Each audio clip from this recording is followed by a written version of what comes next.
네, 매블리원 여러분 안녕하세요. 오늘은 여러분에게 부동산 인사이트를 항상 전해주시는 이현철 아파트 사이클 연구소장님 모셨습니다. 안녕하세요. 네, 안녕하세요. 네, 자 오늘 모신 날 기준 전날이죠. 정부가 또 규제를 많이 풀었습니다.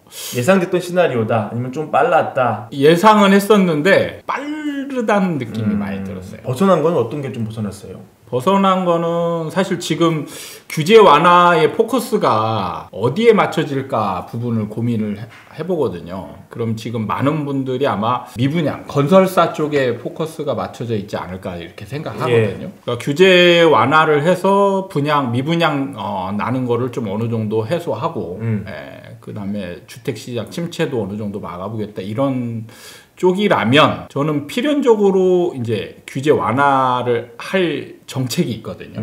근데 그거는 안 건드리는 거예요. 그게 뭐였습니까? 분양권이 가구수에 포함되는 거예요. 아, 네. 그러니까 다주택자 규제를 풀고 있는데 저는 사실 이거부터 좀 풀어줄 줄 알았거든요. 근데 이거는 안 풀어준 이유를 정확히 모르겠습니다. 그 정책 위반권자가 몰랐을 수도 있겠네요, 효과에 대해서. 아니, 그걸 모르지는 않을 것 같고요. 제가 볼 때는 분양 시장의 열기나 이런 부분이 아직까지 좀 더 남아있지 않나 이렇게 생각하는 것 같은 느낌이 얼마 전 들거든요. 마포에서도 좀 분양 성적이 나쁘진 않았잖아요. 네. 분양권 규제를 쉽게 풀어주면 오히려 분양권이 또 헐헐 타올라서 그쪽 시장이 또 난리 나는 거 아닌가 이런 걱정을 하는 게 아닌가 싶기도 하고. 근데 이게 참 아이러니한 게 미분양을 걱정하는데 또 타오르는 걸 걱정해요. 네. 역설적이네요, 진짜. 네, 그래서 저는 사실 규제를 풀어준다면 이제 취득세 중과를 풀어주는 것보다 분양권 규제를 풀어주는 게 더 빠를 거라고 예상을 했었는데 그 부분이 좀 어긋났죠. 그리고 취득세 중과보다는 서울 지역의 규제 지역 해제를 조금 더 먼저 할 거라고 생각을 했었습니다. 예정을 하긴 했는데요, 그죠? 네네. 어쨌든 12월에 이제 규제 지역 그 해제나 지정위원회가 열리잖아요. 네. 12월에. 그러면은 그거 하고 딱 시기적으로도 맞으니까 서울 지역의 약간 외곽 지역들, 좀 많이 떨어진 지역들을 일부 풀고 강남 지역이나 이런 좀 핵심 지역은 그래도 놔두고 이런 식으로 규제 지역 해제를 하지 않을까 이런 생각을 했었는데 약간 뒤통수를 맞은 느낌? 자, 예상보다 속도가 좀 빨랐다. 이거는 좀 더 뒤에 나올 것 같은데 먼저 나왔다. 이런 것도 있었겠네요, 그러면? 그러니까 취득세 중과를 풀어주는 부분은 좀 빠르지 않나 이런 생각이 들거든요. 지금까지 정부의 스탠스로 보면 무주택자한테 일단 집 사라 이렇게 하고 이제 다주택자를 언젠가는 견들긴 하겠는데 굳이 올해 이렇게 빨리 풀 필요는 없을 거라고 생각을 했고, 규제 지역을 먼저 서울 지역이나 이런 데 좀 살짝 해보고 효과 나오는지 보고 아마 취득세 중과나 분양권 그 가구수에 포함되는 부분 그 부분을 좀 건들지 않을까 이렇게 예상을 했었습니다.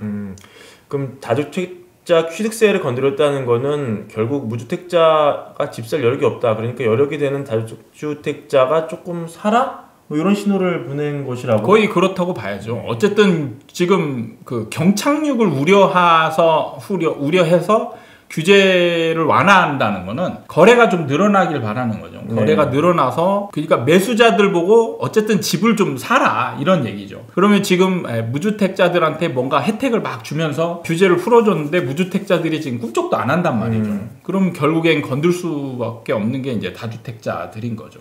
근데 좀 이게 보면 다주택자 입장에서 참 아쉬운 것들이 좀 있을 거예요.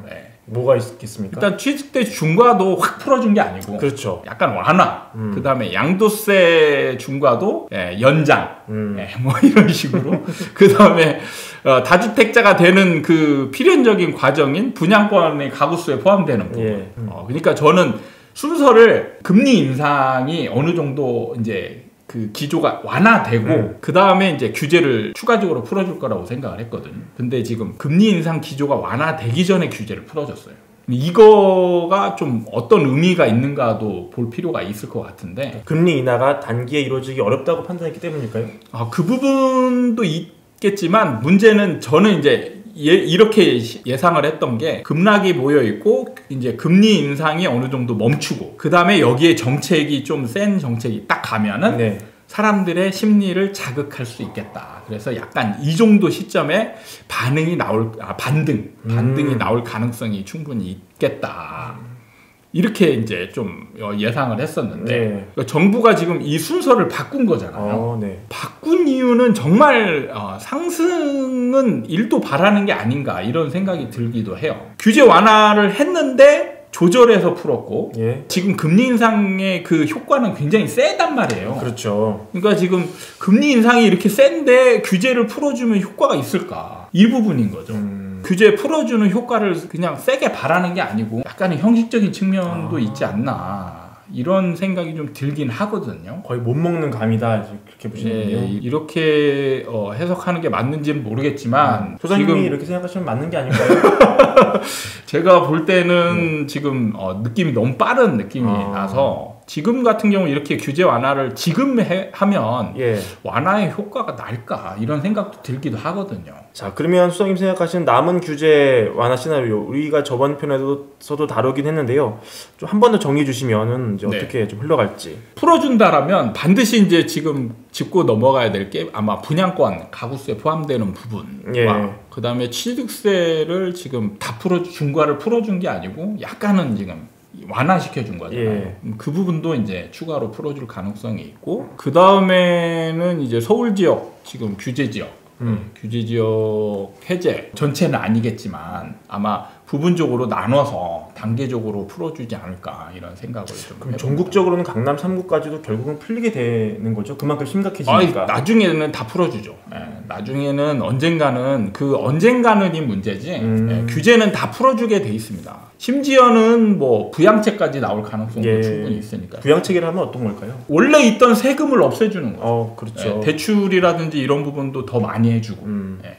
그러니까 대표적인 부양책이 양도세 같은 경우는 원래 정상적인 일반적인 양도세 구간은 이제 6%에서 45% 구간에 있잖아요. 예. 어쨌든 수익이 생기면 세금은 내라 이건데 이거를 이제 감면시켜 주는 거죠. 뭐 조절을 한다라면 50% 감면 뭐 이런 식으로 감면을 해주거나 아니면 이제 50% 면제. 감면하고 면제를 또 헷갈리는 분들도 있을 수 있겠는데 면제는 아예 없는 거고 아예 없는 거고 감면은 있는 거를 줄여주는 거잖아요. 그러면 이 차이는 뭐냐면 양도세 자체는 큰 차이가 없습니다. 똑같이 50%에 줄어드는 건 맞는데 그 뒤에 붙는 농특세나 교육세 같은 거 이게 따라 붙잖아요. 그럼 얘가 이제 영향을 주게 됩니다. 감면은 뒤에 따라붙는 종소세 같은 경우는 다 그대로 나옵니다. 근데 면제는 원래 붙어야 될 게 없잖아요. 원물이 없으니까 얘도 붙을 수가 없거든요. 면제 같은 경우는 아예 교육세나 그런 지방세 같은 게 이제 없는 거죠. 네, 그런 차이가 좀 있습니다. 제가 지금 보고 있는 화면이 그 이명박 정부 때 나온 미분양 해소 대책인데요. 2008년부터 2009년, 2012년까지 계속 쉬지 않고 나왔던 걸 볼 수가 있습니다. 그런데 당시 2012년에 나왔던 단기 보유 양도세 중과 완화가 지금은 하락 시장 초입에 나왔으니까 좀 과거보다 빨랐다는 생각도 드는데요. 또 근데 MB 정부 때 이렇게 4년의 기간 동안 대책을 내놨다는 거는 대책을 계속 내놔도 시장이 움직이지 않았기 때문이었겠죠. 네. 그렇다면은 이번 사이클에서도 비슷한 일이 벌어지게 될까요? 거의 비슷하죠. 시장에 제가 대중심리가 제일 중요하다라고 말씀드리는 이유가 바로 그거거든요. 대중심리라는 게 참 모여서 한 방향을 이루기가 쉽지가 않습니다. 근데 문제는 이렇게 모여서 한 방향을 이루게 되면 어마어마한 힘을 가지게 돼요. 그러니까 상승장 때도 한번 모여서 과열된 시장을 만들어 버리니까 정부가 그렇게 노력해서 규제를 해서 시장을 잡으려고 노력했지만 결국에는 시장이 다 이겨냈거든요. 마찬가지로 시장이 지금처럼 이렇게 하락 방향으로 방향을 완전히 틀어서 집중이 되면 정부가 규제를 풀어가지고 이 시장을 돌리는 것도 어렵게 됩니다. 그래서 문제는 이제 그 하락한 지 얼마 안 돼서 일종의 불씨가 남아있는 상황에서 한꺼번에 풀면 다시 상승으로 전환될 수 있거든요. 그 부분에 대해서는 지금 조절을 하고 있는 걸 하고 있기 때문에 그러니까 정부가 항상 과열 침체 상황을 바라지는 않는다. 그래서 그것 때문에 어느 정도 정책도 풀어주는데 조절을 한다라는 거를 좀 인지를 하셨으면 좋겠고 그렇군요. 그렇게 가면은 사실 효과가 크게 나타나지 않는다. 시장을 되돌리기는 어렵다. 근데 이제 나중에 누적된 정책 효과는 한참 지나서 이제 나중에 방향이 스스로 턴을 하고 나면 그때부터 이제 본격적인 힘을 발휘하게 되는 것이죠. 이 수장님이 당초 예측은 2029년 혹은 30년쯤이 바닥에서 턴하는 시기다 이렇게 예측을 하셨잖아요. 네. 근데 소장님이 다수의 언론 인터뷰에서 좀 유연하게 또 말씀하셨어요. 만약에 정부가 우리의 예상보다 훨씬 빨리 규제를 싹 풀어버린다면 네. 방향 자체가 바뀔 수 있다. 그렇다면 지금 시점에서 정부가 이렇게 규제 완화하는 것을 보시고 지금 뷰를 다시 얘기하신다면은 29, 30이 바닥인 게 변함이 없는지 아니면 그보다 조금 빨라지거나 늦어졌는지 궁금합니다. 저는 지금도 변함이 없을 거라고 생각하는 게 지금 정부가 규제를 푸는 속도나 물론 빠르긴 해요. 근데 네. 조절하는 걸 보면 확실히 조절을 하고 있군요. 예, 조절을 지금 굉장히 고심을 하면서 조절하고 있는 게 눈에 보이거든요. 그러니까 지금도 만약에 경착륙이 굉장히 우려되는 상황이라면 그렇죠. 규제를 지금 빠르게 풀어줬는데 네. 풀어줄 것 같으면은 좀 확 풀어주지. 그러니까 취득세도 중과를 아예 풀어주거나 네. 그냥 일반 과세로 딱 돌리거나 그 다음에 양도세 중과 같은 경우도 완전히 뭐 지금 일시적으로 지금 한시적으로 배제시켜줬던 거를 지금 연장으로 끝냈잖아요. 그런다라면 그냥 확 없애버린다든지 그 다음에 뭐 분양권 주택수에 포함되는 부분 이런 것들도 없앨 수 있고 여러 가지 지금 할 수 있는 조치들이 많은데도 불구하고 그거를 지금 움켜쥐고 있는 것들이 또 있거든요. 예, 이런 거를 봤을 때는 조절을 지금 심도 있게 하고 있다. 아하. 네, 그러니까 제가 전제로 삼았던 것처럼 한꺼번에 많은 거를 확 풀어줄 때 그때는 어느 정도 세게 나오니까 시장을 좀 돌리는 효과가 있을 수 있는데 지금 같은 경우는 미약하지 않나 이런 생각이 듭니다. 그래서 시장이 하락하는 속도나 방향이나 이런 부분은 비슷하게 갈 걸로 예상이 듭니다. 여전히 29, 30이 바닥일 가능성이 높다. 네. 네. 바닥에서 턴하는 시기일 가능성이 높다 그런 것이죠. 그렇죠. 그 중에 이제 가장 큰 원인은 정책이기도 하지만 지금 전세가 제일 중요하거든요. 지금 전세가가 굉장히 가파르게 떨어지고 있어요. 그 부분이 저는 더 중요하다라고 생각을 하는. 알겠습니다. 우리 전세 얘기 추후에 다시 여쭙도록 하겠습니다. 네.